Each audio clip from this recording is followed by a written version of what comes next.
But I think there is something in having a more positive mindset and looking out for the more positive stuff that's happening in life, because there's always positive stuff that we can look for. We just have to know how to look. Welcome to the Happy Hippie Podcast, your weekly dose of holistic wellness and positive energy. My name is Amanda McCormack. I'm your host. I'm here to guide you on your journey to a happier, more fulfilled life. As a certified yoga teacher, personal trainer, nutrition coach, and a women's wellness specialist, I'm passionate about helping you transform your life, mind, body, and soul. So whether you're interested in fitness, nutrition, wellness, it could even be yoga, astrology, or just seeking more joy in your daily routine, you are in the right place. Each week, we'll explore practical tips, share inspiring conversations, and discover new ways to embrace happiness in every aspect of your life. So we'll dive into healthy habits, mindful practices, and even simple strategies that can help you create lasting positive change, because that's what we want, right? So get comfortable, take a deep breath, and let's begin this journey together. This is the Happy Hippie Podcast, where wellness meets happiness, and transformation begins with you. Oh, hello everyone, and welcome back to another episode of the podcast. I'm your host, Amanda, and today I am so thrilled to introduce you to a very special guest who's going to share some incredible insights about positive psychology and personal growth. So joining us today, we have Sophie Ann Card. She's a positive psychologist and a certified coach with over 100 hours of experience who specializes in helping women in their 30s unlock their full potential. Sophie brings such a unique blend of expertise combining positive psychology, cognitive behavior approaches, which you know we love on the show, and solution-focused techniques. She's such a gem, and she has such a deep understanding of how to help people navigate change and get unstuck in their lives, pretty much. So in today's episode, we're going to be deep diving into the fascinating world of positive psychology. Sophie will be sharing her wisdom on how to thrive both personally and professionally, how to break free from societal expectations, and how to create your own unique path in life. So whether you're feeling stuck or you're comparing yourself to others or simply just curious about this whole topic of positive psychology, this conversation is packed with so much valuable insight and practical strategy that you can start using today. Today we have Sophie here, who's going to tell us a little bit about positive psychology. And I guess the first question that I just want to ask, what is positive psychology, and how is it beneficial for people that might have a lot of negative thoughts or that every day? Yeah, so I think in a nutshell, to kind of keep it short, it's essentially the science and the research behind well-being and essentially happiness, I guess. So it came about in the 1990s from a psychologist called Martin Seligman, who thought that we spent a lot of time in what he calls psychology as usual, in looking at people who maybe had mental health needs and were maybe on a scale where a negative number, so perhaps like a -8 or something. And psychology as usual looks at moving people up to baseline, so up to a 0. Whereas he thought, well, what about all of the people who aren't in the negative numbers? They're a positive number, but they're surviving. They're not thriving. They're languishing. They're not, doing as well as they could be. What if they're a +3, for instance, but they want to be higher? So yeah, that's essentially where it came from, that he was looking at how to help people to thrive, essentially. And obviously, because it's psychology, we want to look at the research and the science behind it too. So for me, where positive psychology really fits is that it's looking at the evidence base that we've got. So yeah, we can say that gratitude, for example, is something that has lots of benefits, but actually what we know in positive psychology is the research can really look at, who it's beneficial for, who we shouldn't use it with, why it's beneficial, and what exactly are the benefits of doing it. So yeah, it's essentially looking at how can we find joy, how can we find purpose and meaning in life, and how can we essentially thrive, how can we flourish, and lots of activities and interventions from positive psychology that are research and evidence-based to help us do that. I love that. Oh my gosh, thank you for taking the time to explain that. I feel like we can dive into so many things from there too. But I guess the next thing I would want to know is what got you into this? Was there anything that made you want to go into positive psychology, or what attracted you to it? And maybe just a little bit about yourself too, if you can tie that in. Yeah, so I think I probably first saw about it on social media, to be honest. It was probably coaches that I follow that I saw maybe did a master's or something in positive psychology, and that's what initially made me think, oh, what's that? And what's that all about? And then I think as I researched it more, I just realized that it felt like a really good fit for me. I think that I've always tried to be kind of a glass half full, positive kind of person, and I guess it just really fit that it's the evidence behind it, and yeah, kind of what actionable steps we can take. So yeah, so it felt like it really fit. And then I work as a speech therapist, or speech pathologist as it's sometimes known, where we do a lot of solution focused therapy, lots of acceptance and commitment therapies, cognitive behavioral therapy. And it felt like something like positive psychology was maybe missing from that field that I work in, and maybe can be some kind of like umbrella that these other approaches fit under, because we learn about that stuff in positive psychology too. So yeah, I think just personally for me, it just felt like it was a really good fit. Thinking about, the science of happiness. I mean, when you want to do a master's, what better master's to do than something like that? I love kind of waffly things. Never been into maths, where there's like a definite answer. Always been into the more, kind of waffly subjects, I guess. And positive psychology, science of happiness, just felt like such a perfect fit. No, yeah. And your energy too, I can feel it. Like, I love, like, you have a very calming energy too when you talk about these things. Like, I feel like it is a great aligned like subject too. Yeah. It'd be something that like I feel like I would totally dive into that if I had the opportunity. Yeah. I got into like psychology like after school. I started like, I guess for me, not giving my backstory or anything, but just I ended up finding like it's not prioritized a lot of the times. Like, we're so focused on like the outer world, and we're rushing around, and like the world tells us to be a certain way and go for different things, focus on school in a sense that we're just going through life, and sometimes we don't like step back and reflect on ourselves. So I think that's why like mental health is so important, to like take care of it that way.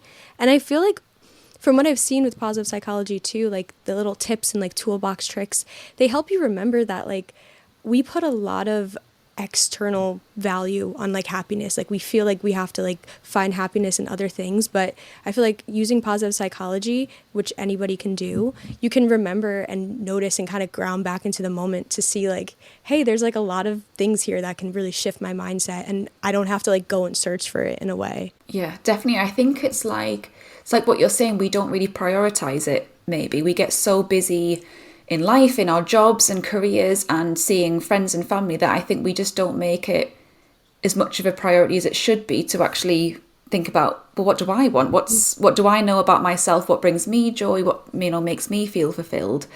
And yeah, definitely the interventions. I think I really like the ones that are around being really present and savouring the moment. I'm definitely like a future thinker. Yeah.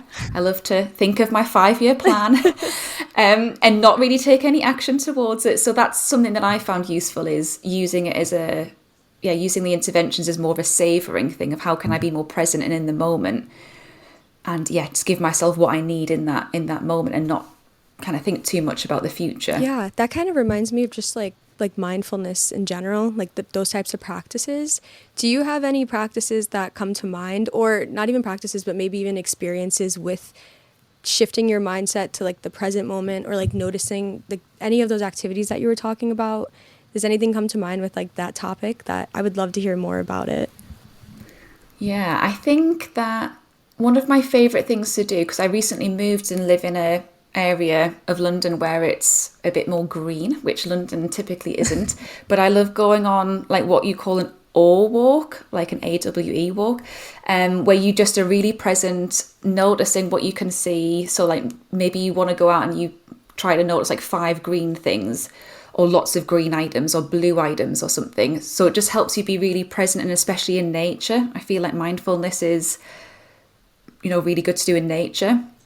So yeah, that's one specific thing that I try and do as much as I can, an awe walk, just getting out there in the forest, or in some green space, or some blue space, if you've got a sea or a coastline near you, which I unfortunately don't. But yeah, I really enjoy getting outside, and I think that that's good for our mental health for lots of reasons, but especially on an awe walk, it feels extra special. I agree with that. I feel like the second you kind of step away and you just get put back in nature for a minute, you're like, oh, like, hold on, like, yeah. This has been here this whole time. Yeah, I'm just a small cog in this whole world. Yeah. A lot of it, I feel like it's reframing your mindset in a sense, or I don't know, like what would be if you were somebody, like a scenario, if you were someone who just had a lot of negative thoughts, or you just found it was hard in your day to day to find positivity. Maybe you work a job you don't like you wake up in the morning, you don't really like where you live, you don't really like the job that you're going through, and then you find you don't have a lot of time in the evening. That's something that you kind of find yourself going through, but you know that you do want to like maybe make a change or find a little bit more positivity in your life. If you were coming from that mindset, what would be maybe your advice or the first things that you can think of to slowly kind of, change that mindset? If somebody came to you with that situation, what would be your first bits of advice that you would give? I guess the first thing I think of is probably two things. There's probably one thing around getting unstuck. So it sounds like, this, scenario that this person is maybe quite stuck in life and maybe, needs a change. So what could that change be?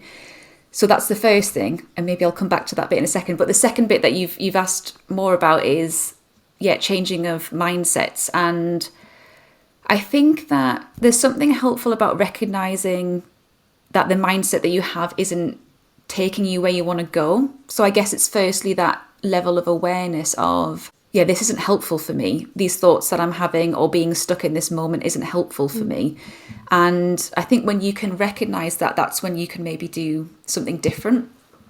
And I think that's the thing with positive psychology is it's not about, it's not toxic positivity where it's just, just think more positive thoughts and everything will be okay. Obviously if there's something that's difficult about life, that's not going to be useful. But I think there is something in having a more positive mindset and looking out for the more positive stuff that's happening in life, because there's always positive stuff that we can look for. We just have to know how to look.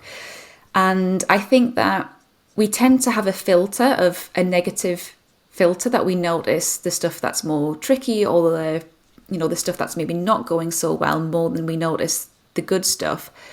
So I think a way to kind of switch that up is, there's an intervention called 3 Good Things, which is gratitude essentially, where each day you note down 3 good things that have happened to you that day, but then also why they happened. So thinking about your part that you played in that can help us to reframe things and notice actually there's a lot in life that we should be grateful for. And even just doing that in research, there's a lot of benefits that even just doing that for a week can have really good mental health benefits, can help us feel more optimistic about the future, can help us feel more content and satisfied with where we are currently in life. And that's, being grateful for things that have already come, things that have already happened. And then I guess the other thing that I said I'd come back to is, if you're stuck and you need a change and it can be hard to know, well, what should that change be? My total favourite positive psychology intervention is something called the best possible self, which it's been done a lot of different ways in research, but essentially you follow like a journal prompt where if you imagine, it's no specific time scale, but you imagine, a future self where everything has gone as well as it could have in career, in family, in personal life, so in all factors of life. First, you visualize it, so think about what that life looks like, and then you write for 20 minutes about what you've seen. And even just doing that as a one-off thing, I think can be really helpful to kind of ground you and think about, well, what's important to me? What is it that comes out in that piece of writing that you've done that tells you maybe where you're stuck and what needs to change? And some of the interventions, you can do the same prompt for 20 minutes over 4 days is how it was originally set out. And I just think when I've done it that way, it's really interesting to compare like your 4 bits of text and to see what's the same and what's different and how it builds over the 4 days. And I think that can be a really good way to, I guess it's that 5-year plan, but kind of looking into the future and thinking, I'm not satisfied with where I am now, but actually what is the change, and looking into the future can help you do that. And then you can set goals and actionable steps based on what you've written about to make shorter term steps, which could be something around mindset as well, if that feels like that's getting in the way. Oh my God. Sorry, bit of a long-winded answer. I'm like sitting here in awe. I'm like, wow, those were great. And I love the actionable tips because I feel like it's one thing to talk about things in theories, but like that was so lovely. Thank you for going into that. Especially like Nice. the last part.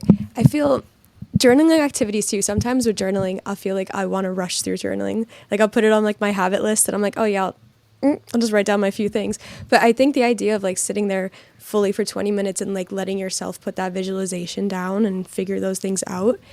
And in general, when you come down to write notes, whether it's like notes in your note app or like physical notes, like what is that, like the stream of consciousness almost is like, I feel like things do come up, which is beautiful because like you were saying, it's like if you're feeling stuck, maybe it's because you're not aware of things. And then your next point was like awareness is where you can notice. And sometimes just writing is like unclogging a pipe or something, like things can begin to flow again and you can really see it on paper and you're like, wow, I didn't realize like that's how I've been feeling about this topic, but it kind of slid out because it's showing me like, oh, in the future I want this, and I keep writing that over and over again, so maybe that's like a value that's very important to me. But it's cool that I love that technique because I feel like self-discovery can come out. Yeah, exactly.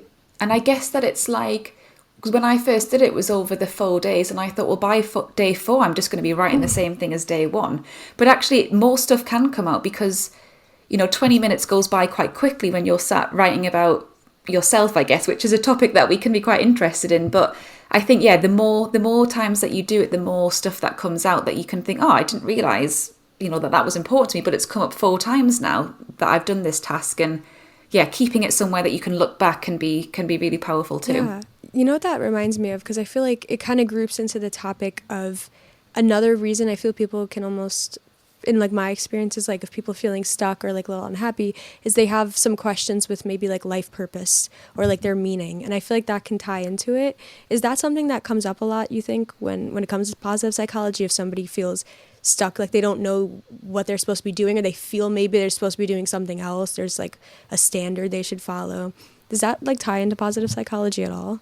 Yeah, one of the first lectures that we had actually at uni was around these 2 types of, it's not 2 types of happiness, but 2 types of well-being, I guess, to have well-being in life. And one is hedonia, which is life's pleasures, positive emotions, things like joy, satisfaction, happiness. And then the other one is something called eudaimonia, which is meaning and purpose, essentially, which is, kind of what can you do in life that's fulfilling to you. And meaning can be like the why we do something, and then purpose can be the how. So for me, it's like my why is to help people with positive psychology and through coaching to help people live a life that's joyful and fulfilling to them. And the how, I guess, is that I do that through coaching. So so it definitely does think a lot about finding meaning in life, what's purposeful to you. And I really think, I can link this best possible self intervention to pretty much any aspect of well-being. But I think it's really helpful to bring meaning out, to see what is it that's important to you. And, if you do it over different time scales, how you view your life in 5 years' time might be different to 20 years' time. It might be over that kind of longer term time frame of 20 years that you're noticing, oh, family is really important to me, but I'm not giving that a lot of time right now. And that could be for various reasons. If you're younger, you're maybe thinking of career or other things come first, and that stuff will come later. But like you've mentioned, it can really tap into the values. And I think if we're living a life that is tapping into our values and we're being true to those, we're naturally going to live a life that feels purposeful and meaningful to us, because our values are a big part of who we are, and it's very individual. So Yeah, that's so interesting too. The idea when you were saying like your like almost values can change over time. I feel this exercise would be cool to do like periodically.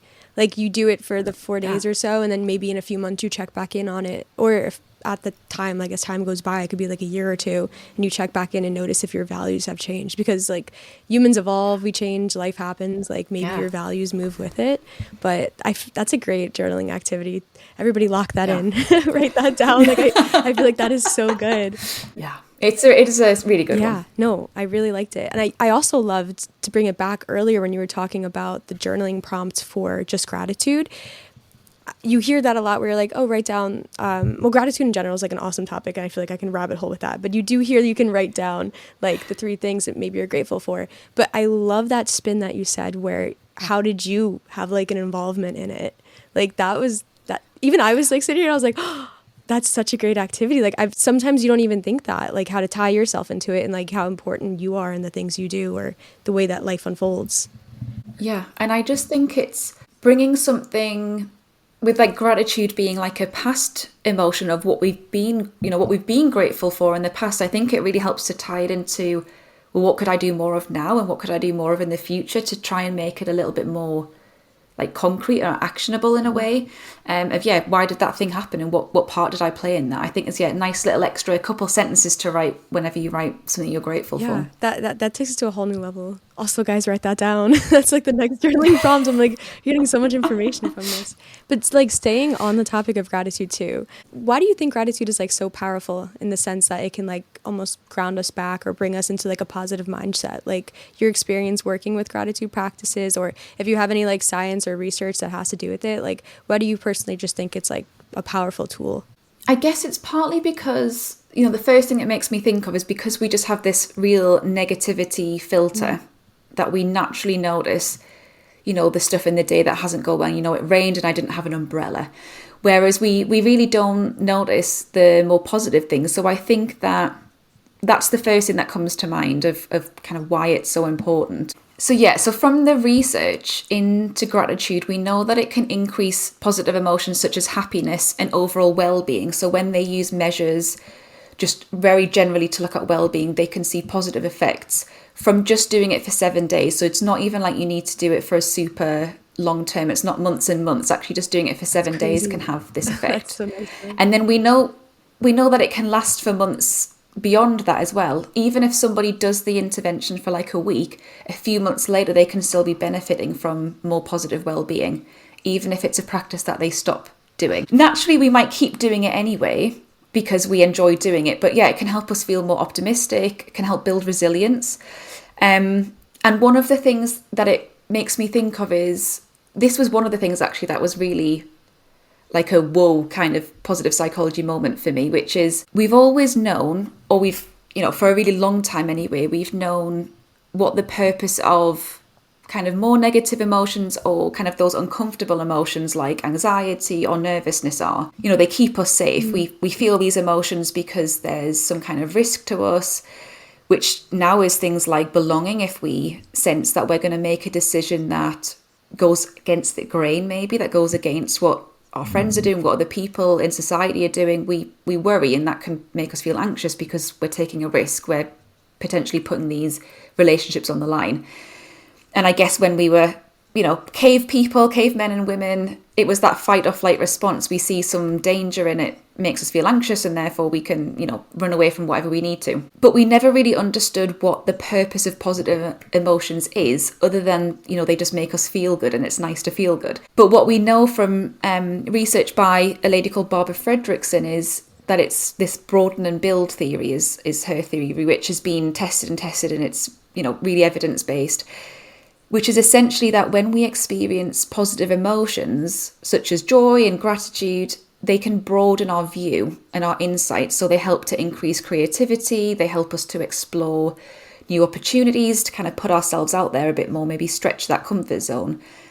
And over time of us doing that more and more, it builds our resources. So that's where the broaden kind of our perspective, and it builds resources. So things like problem solving can be easier, can help us with resilience when we do have more difficult times. So it enhances our psychological resources essentially, which can then help us build relationships with people. So we know that if we experience positive emotions, we can have this like upward spiral of positive well-being and success ultimately. So I think when I first read about that, it was like, whoa, okay, positive emotions are great. It's nice to feel happy and joy. But actually, it broadens our perspectives, it broadens our thinking, and builds our resources over time. That's so cool. And that research that's been kind of tested over and over again in the research, and that's what they find. Something as basic as, there was one study where they had a group of people watch different types of video. So maybe a video that has a cute puppy in it that makes us kind of be like, oh, that's so cute, or something that makes us laugh, or a video that makes us feel, a bit of like a thriller, makes us feel a bit anxious. And then they got these participants to do various tasks where they maybe had to solve a problem, come up with as many solutions as they could to something.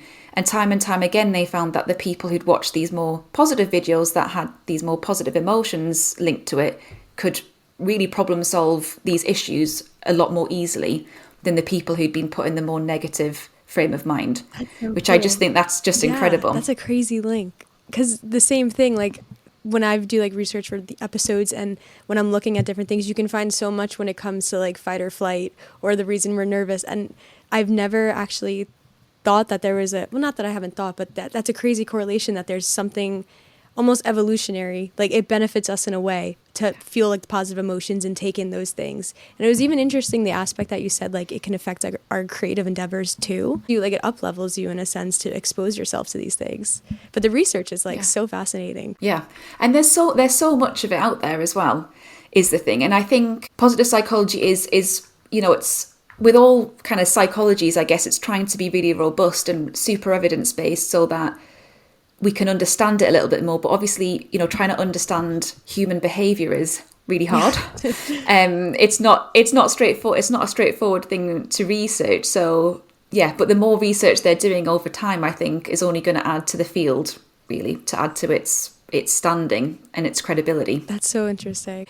Circling back to specifically when you created your Substack and you made the title, which is Thrive in Your 30s, what inspired you to kind of hit that target area? Or it's more like, from what I've seen too, it's about how to like almost like live unapologetically and work with positive psychology and just like bring that awareness to yourself and be like, hey, wait, I can always change or do things. What exactly, I guess my two questions would be, what inspired you to kind of create going into that niche, and what's like your favorite part about that? I guess what inspired me was me. I don't know if I say that.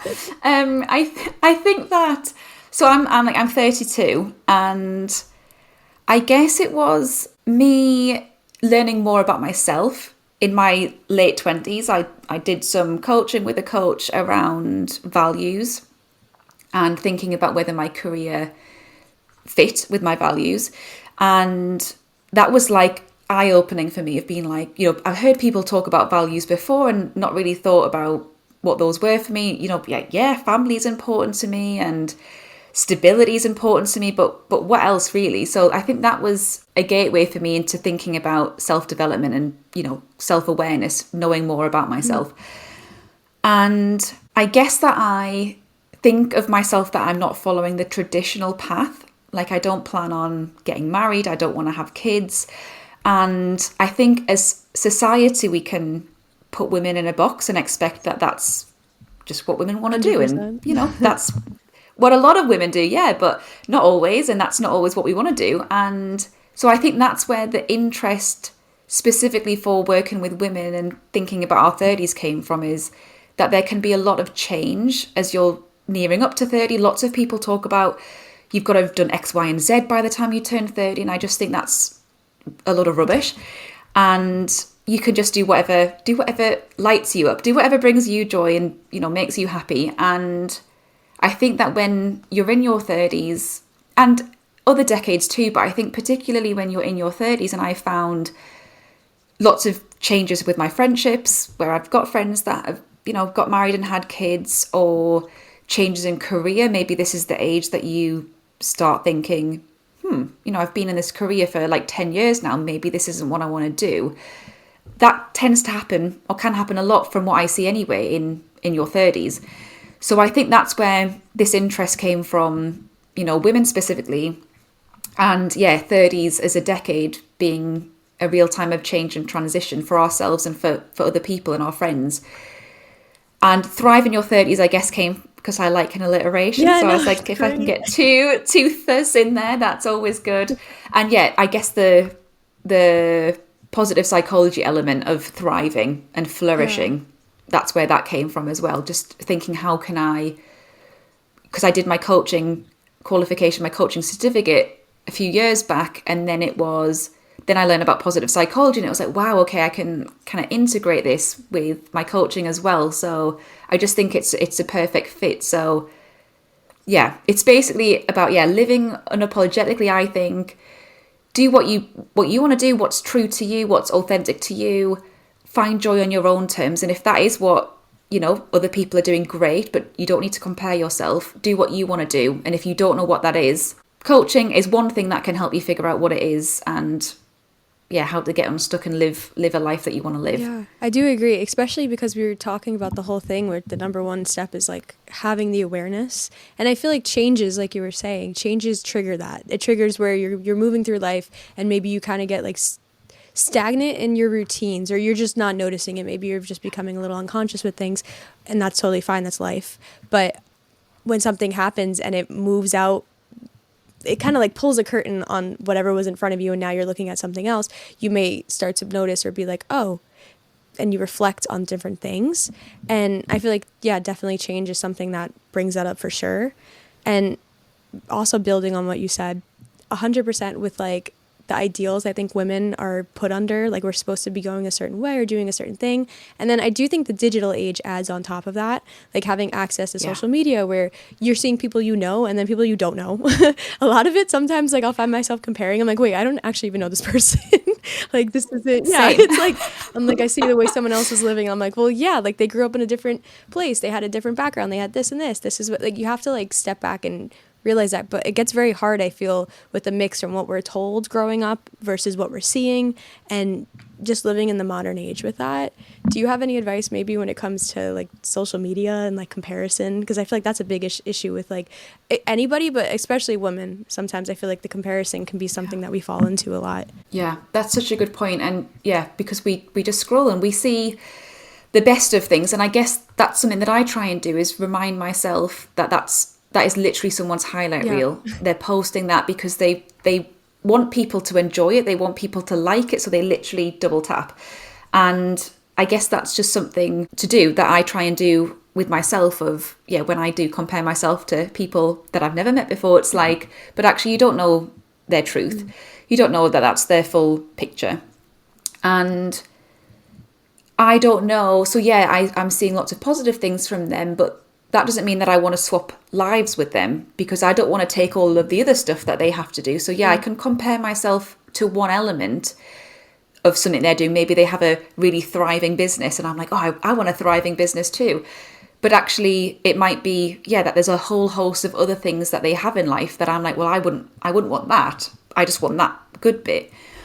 And that can sometimes help. And I guess, we see a lot about limiting time on these apps of, they're designed to be addictive. They're designed to keep us on there. And as much as we can, setting things up so that, we don't scroll an hour before bed so it doesn't affect sleep, or, we're not ruminating about this stuff when we trying to sleep.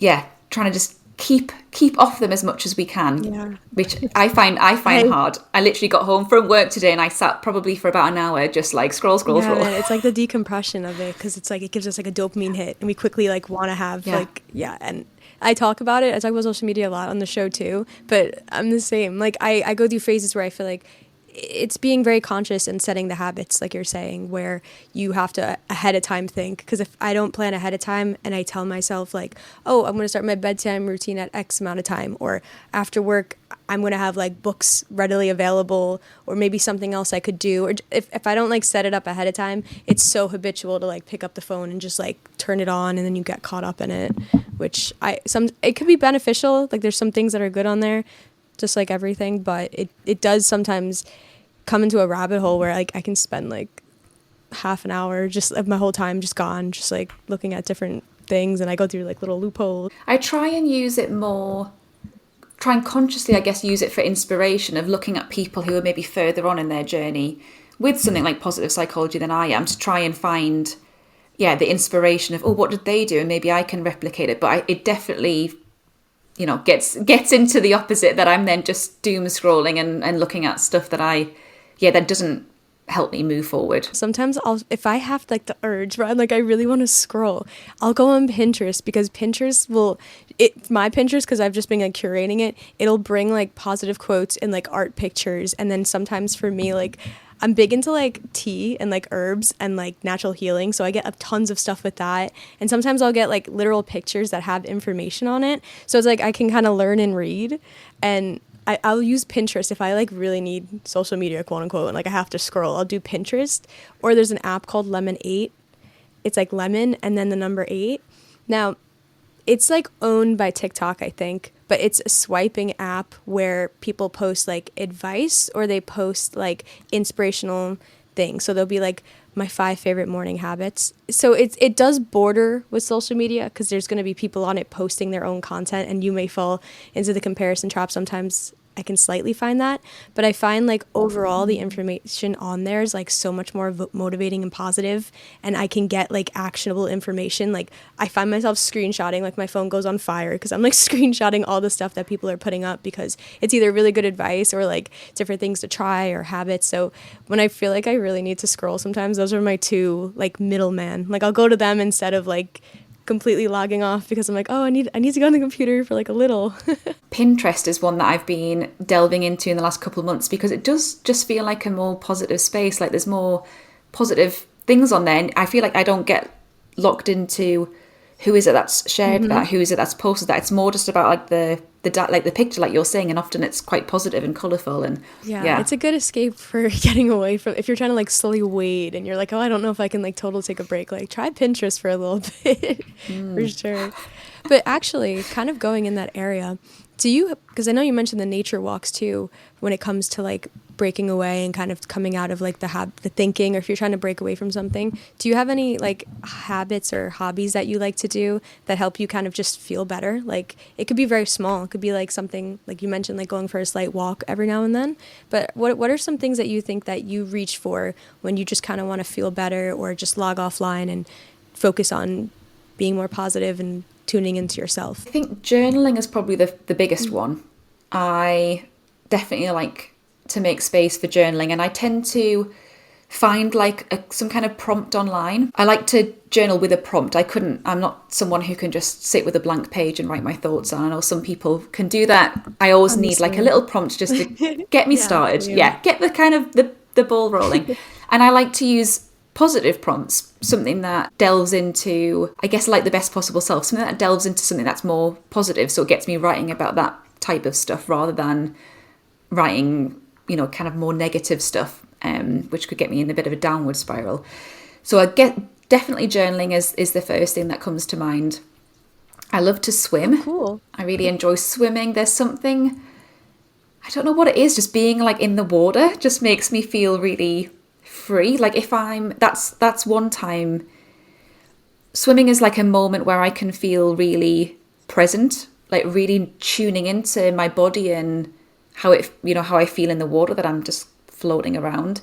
And where I used to live, there was an outdoor swimming pool, so I could see some trees as I was maybe doing a bit of backstroke. Exactly. And it's being in the nice and out in the fresh air, and especially it was a heated pool, so going out in the winter was nice. You'd be really cold. And then you get in the water and you're like, oh, this is so lovely. So I think, definitely swimming. And I love to cycle as well. Oh. So I'm not a big runner, but I love, again, being on a bike. So I don't know if it's just when you pedal that you move so much faster that it feels more freeing. And especially living in London, I mean, if you can, if you're all right going on the roads and cycling around, you can kind of get places a lot faster. So I think journaling's probably the biggest one, but swimming and cycling. I love that. Being out in nature, I guess, on my bike. That's so funny how it always ties back to that in a sense. It's like, but I think it's almost like, it's very similar to like a moving meditation in a sense, or like the word meditation being plugged in for the fact that you're so caught up in presence, like you're doing something in the present moment that your mind isn't wandering too much.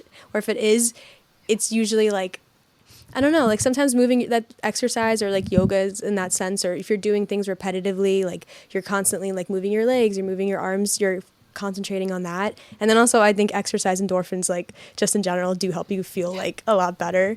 And it's one of those things where sometimes I'm like in the house and I'm like, oh, I just don't feel like doing anything. And it's at those times, I guess, that doing a bit of exercise or getting outside would be really helpful. But those are the times where we really don't want to. So I think when I notice that I'm doing that, when I notice that I'm like, oh, I really don't want to get up now, it's like, okay, this is a time that you really need to get up and get outside. Oh yeah, move my body, do some yoga, do something that just kind of gets me out of my head and into my body, I think is really important. Yeah, that's not like, I love that. Thank you for sharing. Like, I got to get back into swimming. I used to swim a lot when I was younger. I don't live near water now, but when I lived in Hawaii, when I lived in Hawaii, I lived on the side of the island that was like giant rocks, and like the beaches were not like like you would think. Like I lived 10 minutes away from the beach, and everybody was always like, wow, you live in Hawaii. And I was like, yeah, but I literally will get like sucked out to sea if I go into that beach.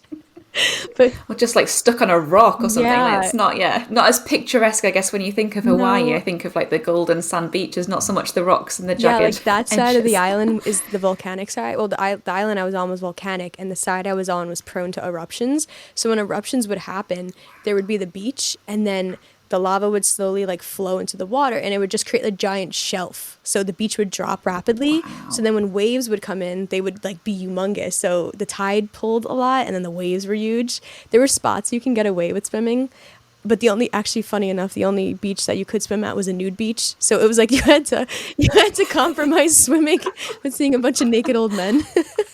So either Yeah, way. that's a compromise that, pass on that one. Big no. Exactly.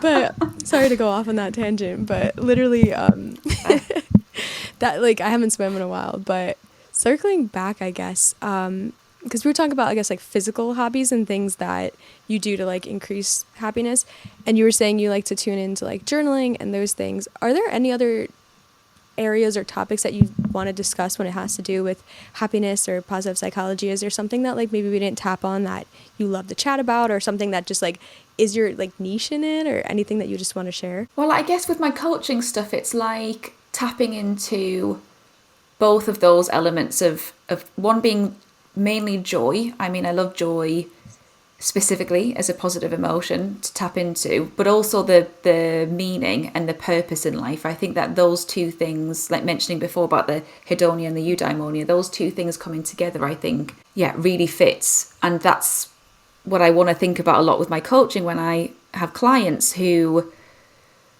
either know that they don't want to follow life's traditional paths, or maybe they do, and they're just feeling like they want to know a more joyful way to go about it. I think bringing joy into it is always something that I like to do, of thinking about what is joy for them, what makes them feel joyful, but also the thing of meaning and purpose as well. I think having those two things together in my coaching are two things that I like to have at the forefront, while we're trying to think about these shoulds of society and not doing that stuff. I think those are the two things that I always want to come back to. Cool. That's awesome. Could you actually like maybe walk us through your approach when it comes to one-on-one sessions, like what you do as like coaching?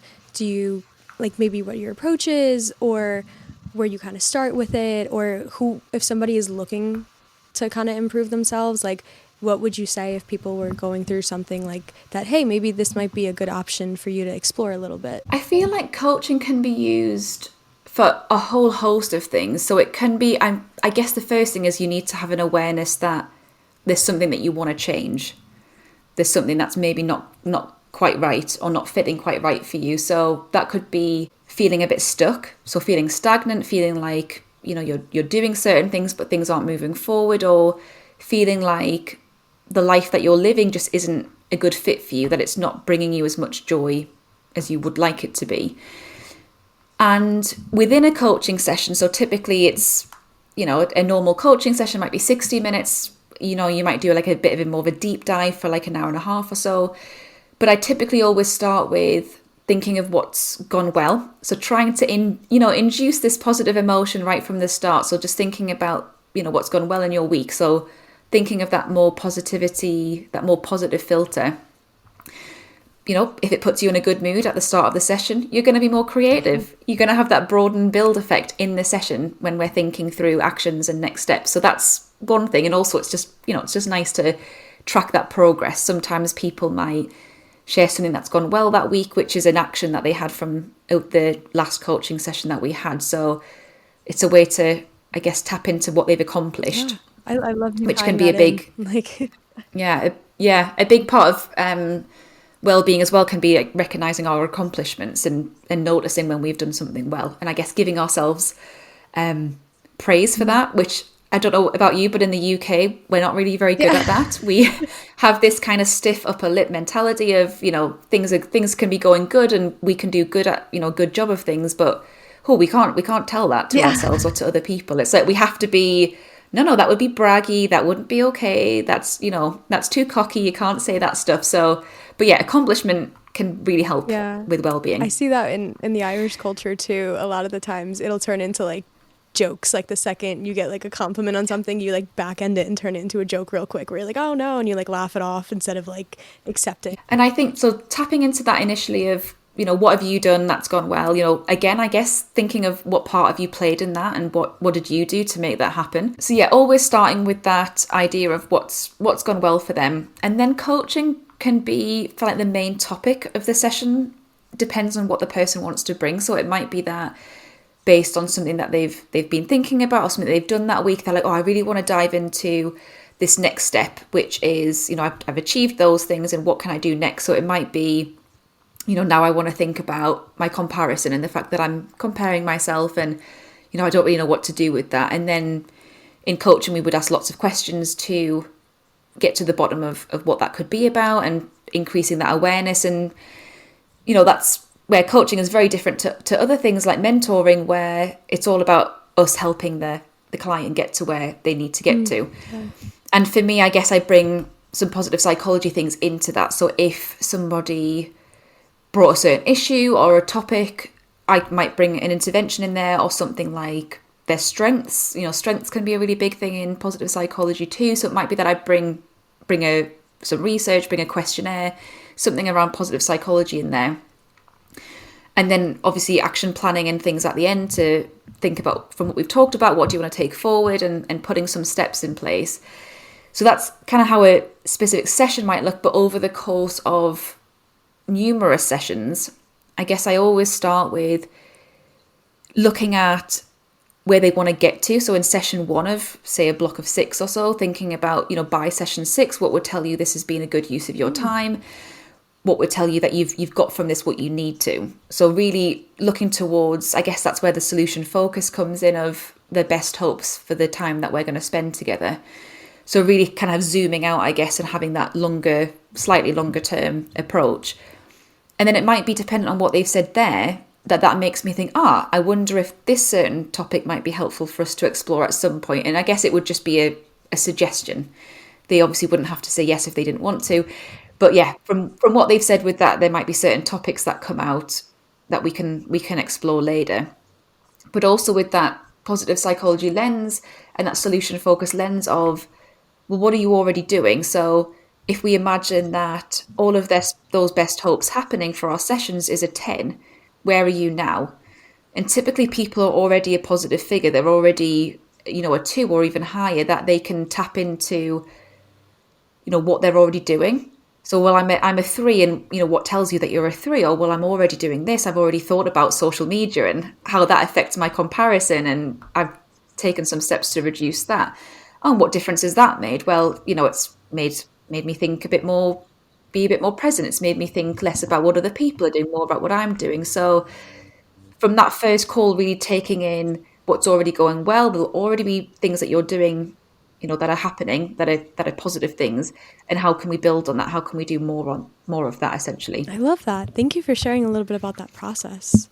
Oh, that's all right. It's like, I think it's very cool when you have somebody to show up for. So, cause like I've done coaching too, and I've even like had coaches, and I feel you do get that benefit where yes, like you have a framework where you take people through, but then there's like this personal approach to each person.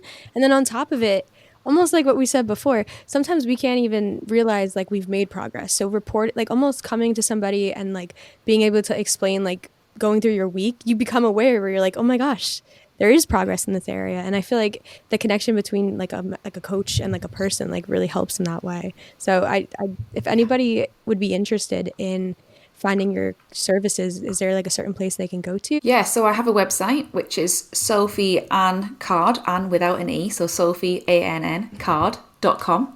And I've got information on there about different coaching packages, dependent on whether you want something more long-term or something just like a one-off thing or something more short-term.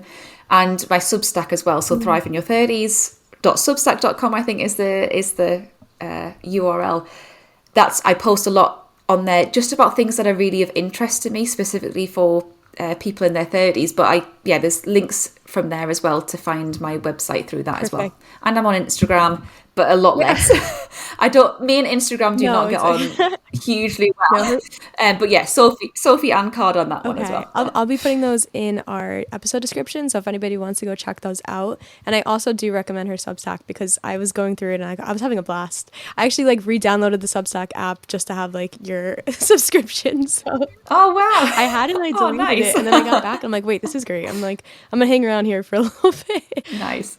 I'm trying to do more stuff. I'm trying to just have more fun with it, I guess, and stop kind of overthinking things. You know, all of this stuff I do on myself as well. It's not just that I do it on my clients. It's always, self-improvement for myself as well. So I love that. living it. I'm living it too. A living example. And I guess like for the ending of the episodes, what I like to do is almost like 3 questions. They're just kind of like quick little questions. They don't have to have a long answer. They can if you'd like. My first little question is, are there any books or media that have like inspired you or that you in general have been enjoying and want to share? It can deal with the topics we're talking about, or it can just be a book or media that you're enjoying. God, there's so many. I'll keep it to just one. I think this is a book that probably lots of people have read, but Untamed. I read that this summer for the first time, and like I found myself every page I was reading, I was like getting like very hyped up because things were making me like connect and be like, oh my gosh, I am like not doing anything with this, or especially like the whole story. I enjoyed it so much. So yeah, I feel like that was one where because I love the fact that some of the chapters are really short, that you can just read it, and I feel like I was bookmarking a lot of things to go back to. But it was one of those books where I just thought I really need a friend who's like also reading this to have a debrief, because some of the things that like Glennon writes about, I'm just like, whoa, that's so powerful that I'm like, God, I need to debrief about this with someone. So I think that's probably I think I only read it recently, like last year. That's, I think, when I'm looking at my bookshelf, that's the one. I mean, the cover is beautiful, but it's the one that stands out the most of, wow, okay, that's one that I just know is going to be every year something that I read back or just read chunks of. Yeah, that was like... So yeah, would recommend that every woman, or every person should just read that book. I'm standing behind her with my finger up. I'm like, me too. Like, definitely have to read. Yeah. And then actually like into that book, the same woman, I think Elizabeth Gilbert, that wrote Eat, Pray, Love, is her friend. Like, they're buddies, and she mentions her like in the book. And Elizabeth Gilbert came out with a book that I find is very reminiscent to Untamed, and it's called Big Magic. Very similar vibe. You know what? I've had that on my list. I've got it on like my Amazon. Yeah. Very similar. So I feel like if you like that one, I actually read them back to back by accident, and then I found out they were like friends and they're like very similar books, and I was like, that's really weird. That's like a synchronicity.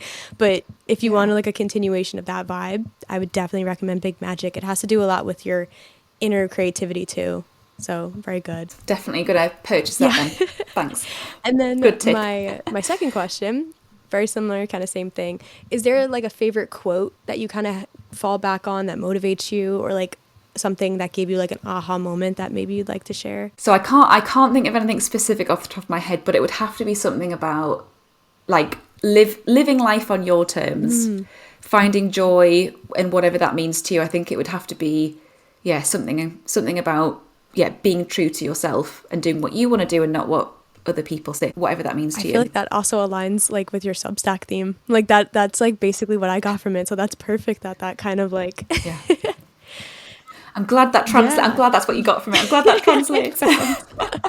And then the last thing I usually ask is if there's one last piece of advice that you'd like to give to anybody listening, anybody who's tuning in and might be interested in this topic, if they want to explore more, maybe they tend to have a negative mindset. What's just one piece of advice you'd give to anybody listening? That if you feel stuck, that's okay. We all get stuck, and that there's ways through.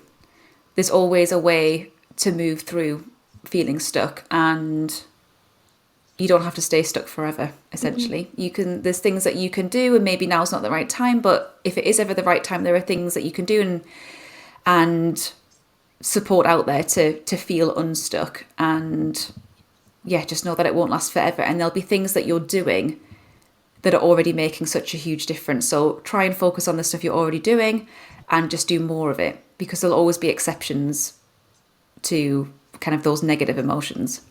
Thank you so much for sharing that and inspiring everybody with everything in this episode, like the education, the background, your own personal like flair and stories.